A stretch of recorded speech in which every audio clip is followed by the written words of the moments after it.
Samajwadi party के अध्यक्ष अखिलेश यादव ने मिशन 2022 के तहत बीजेपी को पछाड़ने के मकसद से विजय रथ यात्रा निकालकर चुनावी बिगुल फूंका है। कानपुर के गंगा तट पर स्थित जाजमऊ से ये विजय रथ यात्रा शुरू हुई। खास बात ये रही कि इस विजय रथ यात्रा को हरी झंडी दिखाने का काम 5 साल के बच्चे खजांची नाथ ने किया। खजांची नाथ के माध्यम से अखिलेश ने पीएम मोदी के नोटबंदी पर हमला बोला है। आपको बता दें कि 2016 में नोटबंदी के दौरान कानपुर देहात की एक महिला ने बैंक में लाइन लगने के दौरान ही प्रसव पीड़ा से छटपटाते हुए बच्चे को जन्म दिया था। यही बच्चा खजांची नाथ है और उन्हें ये नाम तब खुद अखिलेश यादव ने दिया था।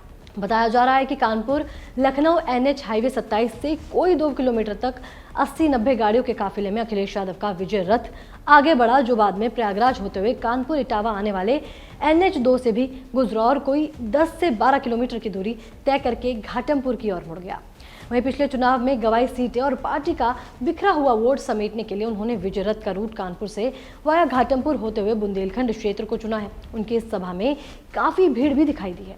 जानकारी के मुताबिक अखिलेश यादव ने हमीरपुर जिले के कालपी की जनसभा में फूलन देवी की मां मूला देवी को मंच पर बुलाया। फूलन देवी समाजवादी पार्टी की टिकट पर सांसद चुनी गई थी। समझा जाता है कि निषाद वोटरों पर यह मुलाकात असर डाल सकती है और मूला देवी आगे सपा का प्रचार करती दिख सकती हैं। सपा के पूर्व विधायक राम कुमार मानते हैं कि ये सही है कि रथ यात्रा सत्ता तक पहुंचने में सशक्त माध्यम रही है। नुक्कड़ सभाओं के जरिए गांव से गुजरते समय किसानों से भी अखिलेश जी ने मिलते रहे हैं। इस बार तो बीजेपी से किसानों की खास नाराजगी है और लोग विकल्प के तौर पर सपा को चुनेंगे, लेकिन हर किसी को सपा के दावे पर भरोसा नहीं है। आपको बता दें कि अखिलेश की चुनावी रथ यात्रा को सपा नेता सत्ता पर काबिज होने का टोटका मानते हैं। वैसे तो रथ की परंपरा मुलायम सिंह यादव ने शुरू की थी। 1987 में उन्होंने कांग्रेस को सत्ता से हटाने के लिए क्रांति रथ निकाला था।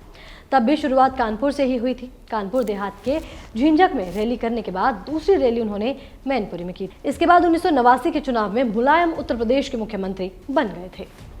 इसी रास्ते चलते हुए अखिलेश यादव ने 2011 में अपने पिता मुलायम के ही अंदाज में क्रांति यात्रा निकाली थी और कानपुर से शुरुआत करके पूरे प्रदेश में घूमे थे। 2012 के चुनाव में पूर्ण बहुमत से सपा की सरकार प्रदेश में आई और अखिलेश पहली बार मुख्यमंत्री बने। वैसे तो कानपुर में समाजवादी पार्टी की 2 सीटें हैं। सीसामऊ से इरफान सोलंकी और आर्यनगर से अमिताभ वाजपेयी सपा के विधायक हैं, लेकिन इसी टोटके की वजह से अखिलेश यादव ने कानपुर से चुनावी बिगुल बजा दिया है। वहीं बीजेपी ने भी चुनावी दृष्टिकोण से अब तक कोई सभा नहीं की, लेकिन सरकारी योजनाओं के लोकार्पण, शिलान्यास जैसे कार्यक्रम हुए हैं। CM Yogi Adityanath DAV ground पर एक सभा को संबोधित कर चुके हैं, जिसके बाद अब देखना है कि बुंदेलखंड की बंजर चुनावी जमीन पर सपा की खेती कितनी लहरा पाएगी। अखिलेश रथ यात्रा के जरिए जगह जगह योगी आदित्यनाथ सरकार की खामियों को गिनाते हुए 2022 के चुनाव में बीजेपी का तिलस्म तोड़ पाएंगे। ये सवाल इसलिए भी अहम है क्योंकि दूसरी ओर बीजेपी एक बार फिर बुंदेलखंड में क्लीन स्वीप की तैयारी में है। उसकी चुनाव कमान केंद्रीय मंत्रियों के हाथ में है।